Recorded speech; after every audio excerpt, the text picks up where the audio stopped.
What's up, guys? Welcome back to another episode of Cards and Coffee, and on today's deck talk, we're going to be digging into one of my favorite decks this format. There are a lot of decks this format, and so many of them are trying to find a way to abuse the Adventurer package. You have the 3-Axis deck, you have Tenyi Sword Soul, there's even the Phantom Knight deck, and of course, with all these decks, I still think one of the best ones to be able to abuse this engine is gonna be Prank Kids. Prank Kids is personally one of my favorite decks this format. I love decks that are all about one-card starters. Not only does it make the consistency of this deck very high, but you're able to fit so many different tech cards in it. We'll go through the card by card. I'll show you exactly what I'm playing, and hopefully by the end of this, you'll be able to decide whether or not this deck really is the best deck to abuse the Adventure package. But first, as always, guys, please go grab yourself a cup of coffee or something. That way you guys can sit down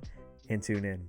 Thanks, guys. So, hopping over to the main deck, I think the easiest way to go about this is I'll show you the Prank Kid package, then I'll show you the Adventure package, and then I'll show you all the other tech cards and going second cards I'm playing after that. For those of you who don't know, all the Prank Kids have the same graveyard effect that whenever they're sent to the graveyard for a link or fusion summon of a Prank Kids monster, you can activate its effect in the graveyard to do something and then special summon another Prank Kid from the deck. First of the Prank Kids that we're playing is 3 Fancies. This is the level 1 Wind of the deck. When you link or fusion into another Prank Kid monster with this card, you can send another Prank Kid card from your deck to the grave and then special another Prank Kid from your deck with a different name. Like I just said, all the Prank Kids do the exact same thing. The exception is really just the first clause of the effect. After Fancies, we play 3 copies of Dropsies. Again, exactly the same, except for instead of sending a card from the deck to the grave, you'll increase your life points by 1,000, and then you'll summon another Prank Kid from your deck. After the Dropsies, we play 3 Lampsies. Again, when you link or fusion into a Prank Kid with it, you can burn your opponent for 500 life points and then summon another Prank Kid from deck. And for the last Prank Kid we only play 2 Roxies. When you link or fusion into a Prank Kid with this, you can banish a card from your hand, draw 1 card, and then summon another Prank Kid from your deck. The reason we play 2 of this is 1, you need another card in your hand to trigger its effect, and also the main fusion boss monster of the deck requires the wind, water, and fire, not the earth. Again, this deck is just a 1-card combo deck. Opening any one of these kids is full combo outside of the adventure portion of the combo. But just know, even without the adventure package, 1 Prank Kid is really all you need to put up a good first turn board. And that's what makes this deck so great. It is so consistent. For the supporting spells of this engine, I am playing 2 copies of Place. I know a lot of people will play 3 and Terraforming in addition to it. But for me, I wanted to keep the list to 40 because even though playing 45 or more cards will make it to where you're less likely to draw some of the bricks that the adventure package comes with, I feel like really the bricks aren't that bad to draw. And in addition, by playing 40 cards, it just makes it that much more likely you open the adventure package. So it's kind of counterproductive in my eyes. I understand the logic, but really, I'd much rather see a brick alongside the adventure package than just not see the adventure package at all. With the 2 field spells and the 11 monsters, that gives us 13 Prank Kids in a 40-card deck. In my eyes, 13 is the magic number for opening 1 in your opening hand. There are times that you'll open 2 Prank Kids, but really, at the end of the day, if I'm opening 2 Prank Kids, I'm still playing the game, so I'd much rather draw 2 than none. After the Place, we play 2 Pandemonium. In previous builds, you'd want to play 3 just because it was something that's nice to play through hand traps. Now that you have the adventure package, really, getting your Prank Kids online isn't typically an issue. And getting to the fusion spell is not hard either. Whether you're dumping it with Fancies or just adding it off doodle-doo, getting to this card really is no problem. After the Pandemonium, I played the 1 Pranks. You could play 2, but again, I'm just trying to keep the deck on a nice tight 40. Being able to get free tokens on the field for combos is very nice, and of course, it recycles your Prank Kid monsters at the end of the turn, allowing you to draw 1 card every end phase. This is really amazing. It kind of reminds me of old Zodiac, to be completely honest. You end on a monster that pops your opponent's monsters, and you shuffle back your resources for the next turn and draw 1 card. Kind of like Daigusto Emerald. After the pranks, we played the 1 instant fusion alongside the 1 Thunder Dragon fusion. These are just some really amazing fusion spells to kind of tech in the deck. Instant fusion obviously helping you play through hand traps, and Thunder Dragon fusion just being something you can fall back on if you get Nibiru'd, or even in the late game being able to make a butler using your graveyard for all the resources. It's very amazing. Not only that, the fusion has a grave effect where it can search a thunder monster, and the Fansies is a thunder monster, so pretty cool. Doesn't come up always, but it's definitely very nice. All in all, this is the package that I've been playing with the deck. You could play more of the place like I mentioned. It is very useful at chain blocking some of your effects, especially when playing into a board. But for me, again, in testing, this has been the perfect ratio, at least so far. For the adventure package, it is very standard. We're playing the 3 Water Enchantress of the Temple. Being able to banish yourself from hand or grave to add the Rite of Aramesir is such an amazing engine to have in this deck. Rite of Aramesir is your token generator for the deck, and it also will grab you the Fateful Adventure. Fateful Adventure is very important to this deck, and you definitely have to play the Draco back alongside it, because once you go to link into your Meow with any of your pranks, you can chain block your prank hit effect by searching the equip spell or equipping it to your token as chain link 2, and then the prank hit could obviously summon something as chain link 1. I'll show you this at the end of the video with one of the combos, but just know you have to play the Draco back because it's very important to making sure this deck's combo goes through. And of course, the main reason we're playing this engine, the Griffin Rider, the Omni Negate. Nibiru was very, very good against this deck, but again, now that we have an engine that just hard counters it, you don't have to go playing Poly, you don't have to play 3 of the fusion spell. Really, this engine is so amazing for the deck. So pretty straightforward so far. That's the pranks and the adventures. The rest of the deck is just the tech cards that I personally think are going to fit good in the meta. So for you, depending on what your local scene is, you could always switch some things out. Or maybe if you just don't have access to something, there's other options obviously that would work just as well. For the first hand trap I'm playing 3 copies of Ash Blossom. I've said this quite a few times on other deck talks, but I truly believe this is the most versatile hand trap in the game right now. So for that reason alone, I definitely think you need to max out on this. Ash Blossom, personally, one of my favorite hand traps in the game. Speaking of my favorite hand traps in the game, Ghost Ogre and Snow Rabbit has been one of my favorites since it's come out. Not only being able to stop the adventure package, but it's great against Sword Soul. It's great to hit Halqifibrax with, because then they're just stuck with a 001 on their side of the field, and kind of puts them on having to have another extender to keep playing. But not only that, even drawing it as your 6th card for turn is pretty good in today's format. Griffin Rider has to shuffle itself back in the deck to negate something, so if you're trying to play into your opponent's Griffin Rider, you can chain the Ogre on your turn, destroying it, preventing it from shuffling back into the deck, and letting you go through your play uninterrupted. There are a bunch of other cards that Ghost Ogre hits, but just know, right now, Ghost Ogre is pretty dang good. After the Ogre, we are playing another one of the Ghost Sisters, 2 Ghost Bell and Haunted Mansion. I really like this card, but it's kind of bad against Sword Soul, and it's even worse against Virtual World. And while VW isn't the most represented deck, there is quite a bit of Sword Soul running around. But outside of that matchup, there are so many different things you can hit. This card's really good at hitting the adventure package, and of course, any of the other decks like Eldritch, the DPE engine, Phantom Knight effects, Invocation. There are just so many different things it can hit. And for that reason, I love Ghost Bell right now. Now, I am playing one more hand trap, and it's not infinite impermanence. And while I really like that card this format, I think it's really important to play hand traps that you can activate from your hand while your field is full, because when you go to use Prank's effect in the end phase to shuffle and draw a card, if you were to draw something like Imperm, then the hand trap is completely dead because, well, your field is going to be full of cards. But if you draw into any of these other hand traps or even Nibiru, then, well, you just get some really insane advantage off of one single combo. Nibiru is a very insane hand trap right now, and even though it's not good against Eldritch, and even though the adventure package is pretty much designed to stop this card, we are playing 10 hand traps in this deck, so if we're able to open multiples, Nibiru is going to hit pretty hard. For the last card in my deck, I've played it in a bunch of decks prior. We are playing 3 copies of Forbidden Droplet.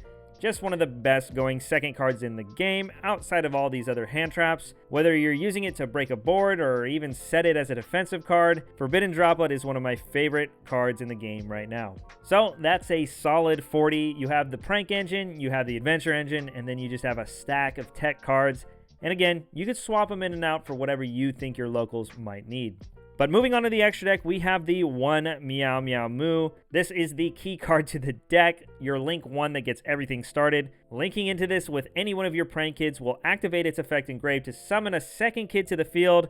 That way you can get into all your Link 2s. This card is very crucial to what your deck is trying to accomplish. Before moving on to the Link 2s, I do play one more Link 1 in the form of Link Spider. This card doesn't always come up, but again, there are a lot of tokens in your deck. Whether you're summoning it off pranks or your Rite of Aramesir, sometimes you just need to make it an effect monster, that way you can go into Anaconda. Being able to dump Thunder Dragon Fusion and use the monsters in Grave as material can be very, very good, especially when going second. Not only that, like I mentioned, if you do happen to get into Birud, being able to take the token and make it into Link Spider just makes it to where you're that much closer to making an Anaconda.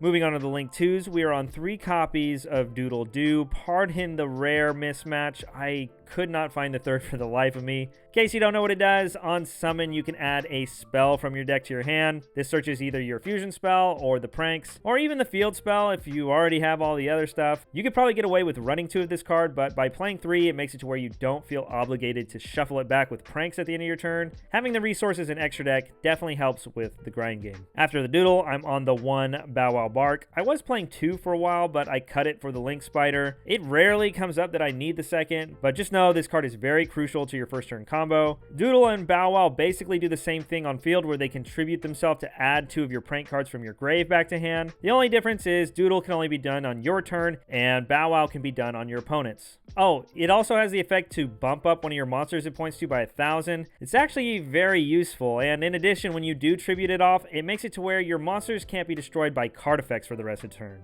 It doesn't always come up, but when it does, it's pretty devastating. For the last Link 2, like I mentioned earlier, of course we have the 1 Anaconda. Being able to dump the Thunder Dragon Fusion to make your Battle Butler whenever, it's very, very amazing, especially in the grind game. After that, I have 1 Link 3 in the form of Unicorn, just a generic removal card for the deck. After that, we have the 1 Roarin' Rooster. This is the Harpy's Feather Duster for the deck. I definitely think this card is staple right now. You have the room to run it, so I definitely think you should. With 3 Skill Drain running around, Eldritch has definitely had a lot more representation.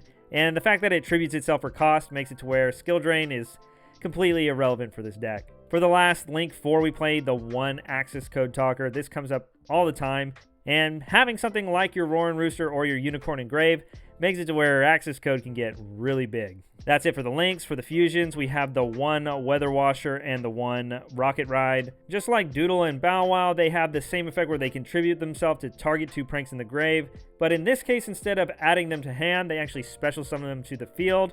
And also, just like Bow Wow and Doodle, Rocket is on your turn, and then Weather Washer is on your opponent's. They do have other effects as well. Rocket Ride can attack your opponent directly, and Weather Washer has a really cool effect that's kind of like Armides, where whenever a prank hit attacks, your opponent can't activate cards until the end of damage step. This is really amazing because once you declare an attack, you can start activating all kinds of quick effects, and since damage step hasn't ended, your opponent just can't respond to those card effects. After the Washer and Rocket, we are on 2 Battle Butler. Just like Doodle, I could not find another secret, but this is the boss monster of your deck, being able to attribute itself to Raigeki, your opponent's field. Combos very well with the Meow Mew because the Meow Mew has a grave effect that can sub out for your tribute, essentially making this card a double Raigeki on your opponent's turn. It's so amazing. This is definitely the heart and soul of your deck. The reason we play 2 is, of course, we have the Thunder Dragon Fusion, so sometimes the second comes up, but also if you happen to open the Quick Play Fusion spell, then when you go to search the second one, you can technically double Butler on your opponent's turn. That's it for the fusions, and of course that's it for the links. The last card in the extra deck is the 1 Totally Awesome. There's a lot of times where you will fuse into Battle Butler on your opponent's turn. You'll bring out a bunch of pranks because that triggers the prank hit effects, and you'll bring out 2 waters. That way at the start of your turn, you'll have 2 waters to go into Totally Awesome right at the start of your main phase 1. Then from there, you'll have another prank on the field, and you can just start link climbing from there. It's so crazy that this deck can OTK out of nowhere after that. Again, we don't play Poly, so it's not like we're making this first turn, but this card, it's so amazing, and when it comes up, it's typically for game. All right, back at the combo table, I'm going to show you guys a very basic first turn combo. All you need is 1 Prank Kid monster and access to Rites of Aramesir. Not only does this combo help you play around Nib, but it also helps prevent Ash Blossom on your first Prank Kid, because really, that's just the bane of this deck's combo. Just a little tip, if you're going against this deck and they don't have access to the Rite of Aramesir combo, once the first Prank Kid effect activates, you better negate it with Ash, because otherwise things are just going to get out of control really fast.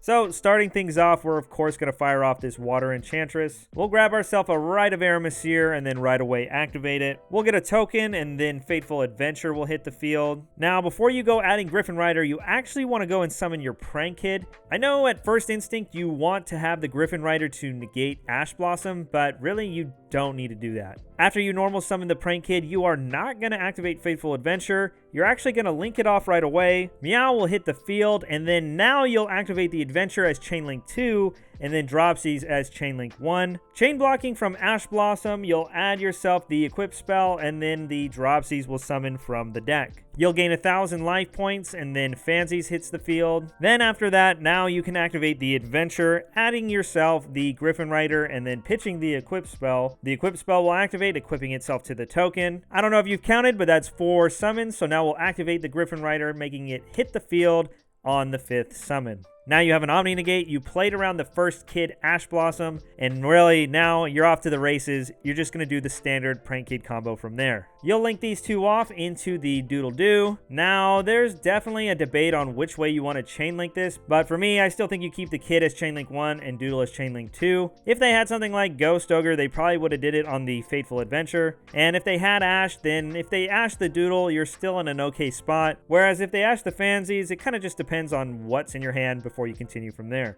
Again, we have the Griffin Rider to negate, but of course, if we can hold on to that as long as possible, obviously that's way better. So, Doodle will add the Fusion spell, and then Fansies will dump the Pranks, summoning ourselves Lampsies from the deck. And again, there is a couple lines you can do from here, but I'm just going to try to keep it simple, and really, depending on what hand traps you're trying to play around, you can kind of change the route that you want to go about this. For me, what I'm going to do is I'm just going to activate the Pandemonium right away. This will lock you into Pranks, so you can't make an Anaconda later. Definitely one of those things you have to consider while doing this combo. But again, we're just going to keep things simple, so we're going to fuse these two off into our Rocket Ride. Rocket will hit the field, and then of course the Lampsies will activate. We'll burn our opponent for 500 life and then summon the Roxies from deck. After that, we can use the Rocket Ride, tributing itself to bring back 2 Prank Kids. We're going to bring back the Doodle, and then really anything else that you want. In this case, I'll bring the Fansies just because it's got a big defense. We'll use the Doodle effect to tribute itself to add 2 cards from our grave to hand.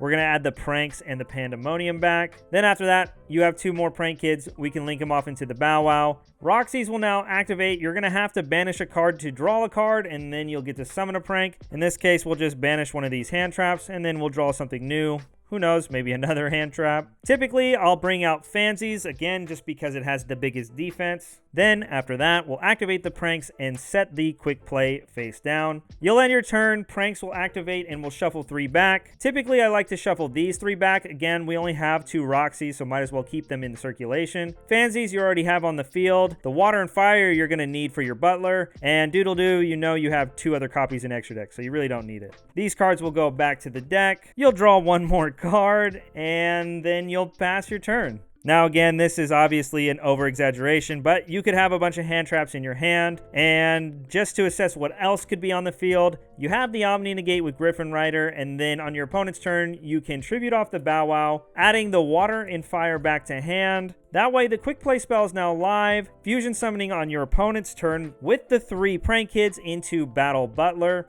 All 3 of these can now activate. You'll burn for 5, you'll gain 1,000. You'll dump a random one from your deck. In this case, I'll probably just send a place. And then after that, I'll just bring out 3 other Prank Kids. In this case, I'll probably bring out a Roxies. And if you wanted to set up the Toad play, you'd bring out 2 Dropsies. Again, they have to bring out different Prank Kids with different names, so just make sure the Water doesn't bring out Water, and you use the other 2 to bring out the Waters. You'll be able to now use Butler's effect to tribute himself to Raigeki, your opponent's field. Since you have the Meow Engrave, you can sub it out as one of the tributes. Now you just board wipe them. You still have your Omni Negate, and if they really keep pushing, you can board wipe again and tribute itself for real this time. Now, again, if your opponent couldn't push through all that, your turn comes around, you can enter the main phase 1, and right away, you'll Xyz these off into Toad. Now you have a second Omni Negate along Griffin Rider, and now you can just link climb with your Roxys. So again, I'm not even going to continue with the rest of this, but as you can see, this combo and this deck is very crazy. So that's all the time I have today. I really hope you enjoyed the deck profile, and I hope you enjoyed the combo as well. Again, this deck has a bunch of one-card starters and just really amazing boards that it can make. It's no wonder why a lot of people gravitate to a deck like this. All the consistency, all the power, and of course, being able to tech it out in any way you want. This deck is truly one of the best decks of the format. Thanks again for tuning in, guys. I really appreciate all the support. This channel has been growing so fast, and it's all thanks to people like you. Here's hoping to see you guys next time. Peace.